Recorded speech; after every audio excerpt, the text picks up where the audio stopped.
Wishlist Fates Gamble! Hey everybody, I'm ChillDev, and this is my game Fates Gamble Pacifism, a spin-off playtest I made to see if people like what I call the role system. By all means, you should playtest it too.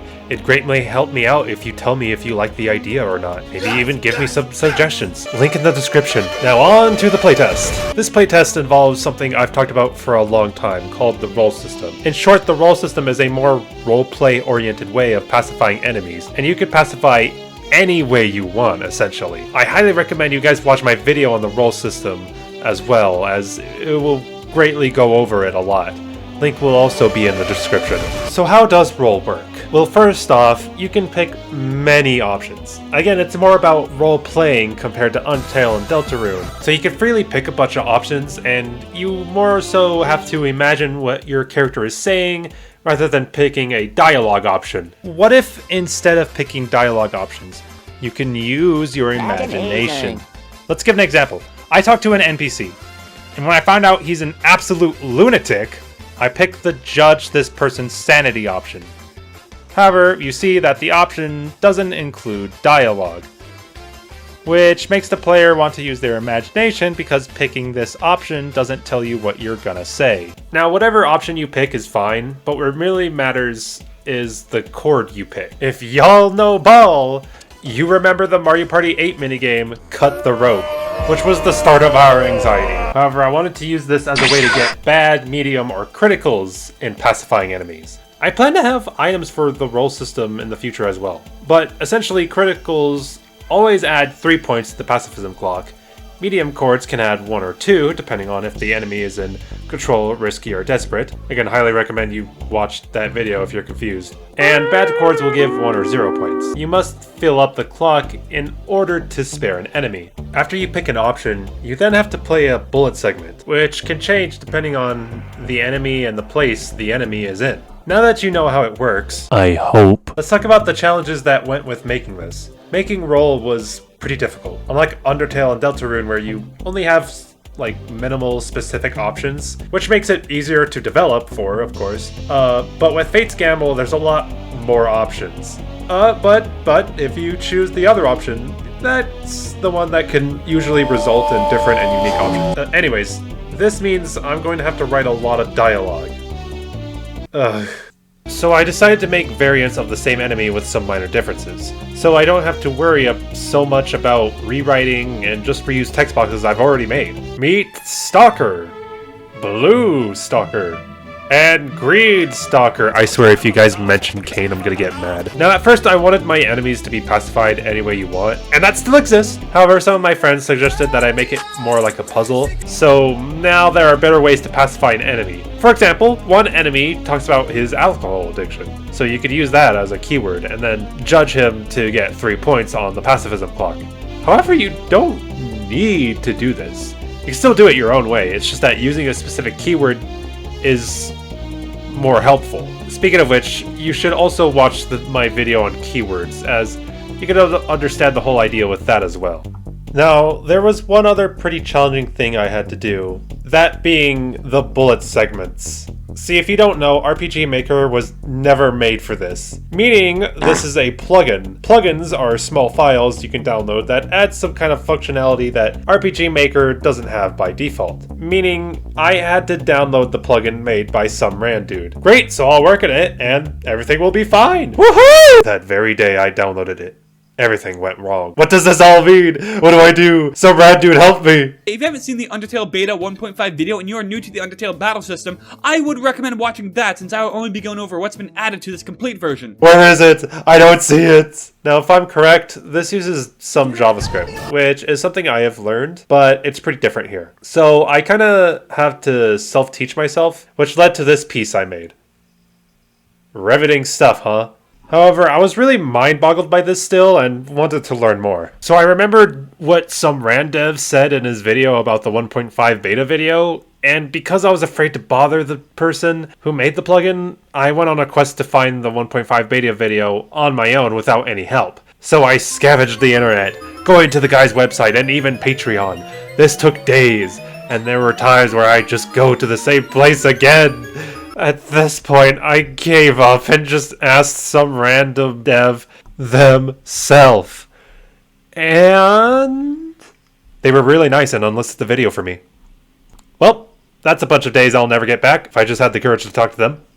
Yep. And what's this? Oh my gosh, a playable demo. That sounds amazing. I could maybe even steal some of their bullet segments. So when I did that, I got this instead.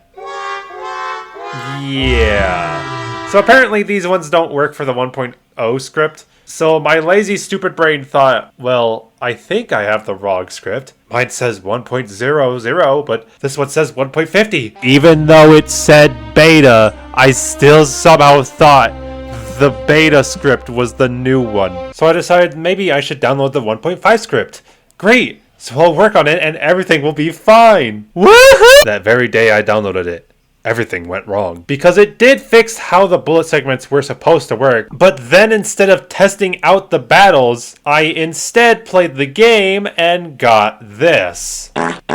So back to the complete 1.0, I decided to just redo them, which resulted in this.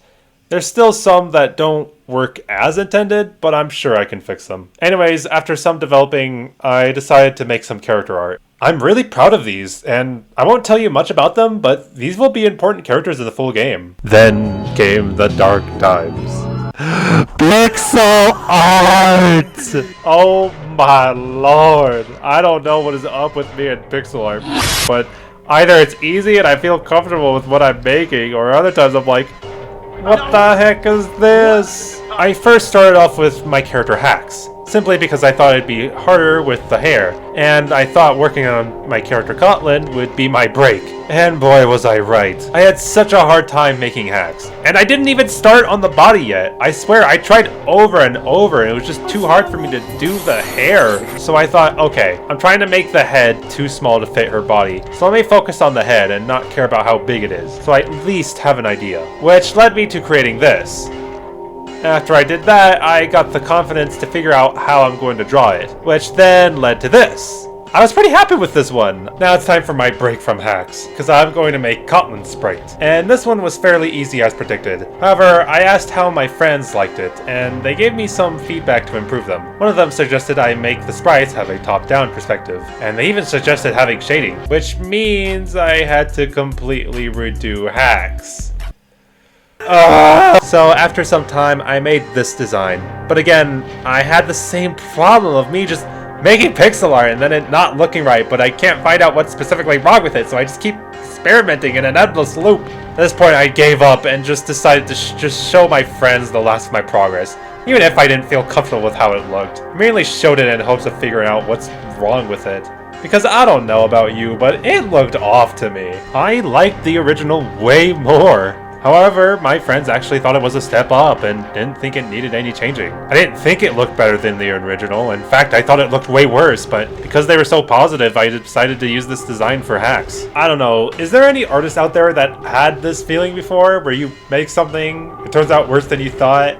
However, you show others your art and they say it looks actually really good, which makes you say, it is? Like, I don't know, when I first made this, I couldn't shake the feeling that something's off, but my friends really seemed to like it. Although, because I still didn't really like it, I decided to tweak it a bit, which led to this design right here. Okay, I need a break from pixel art because at that point, I was going crazy. I decided to go back to work on the bullet segments due to my limited knowledge in JavaScript. I got to make some unique and interesting bullet segments, even times where I didn't even need some random's guide. One idea I had was a jumping object that tries to crush you, so I got the idea to make it a jack-in-a-box, which resulted in me giving it to the opponent, since I felt like it fit his silly and crazy personality. Then I stole another idea from some random dev, from the 1.5 beta video. They showed off this idea of a bunch of blocks falling down like pistons trying to squash the player, and it gave me the idea to make it like teeth chomping down on the player. Fast forward a bit and I showed one of my friends some of the bullet segments and they wanted something more bullet hell like. Something from Tohu, they said. So I tried my best, but I came up with this. Some randev lists math_rand_int as an option to use, but I remembered using math_rand before in JavaScript, which is literally just a way to have numbers that aren't integers, so I decided to use it for the bullet segment here. I understand Tohu has some bonkers bullet hell segments, So I'll see about making harder bullet segments in the future, but for now I think this is fine.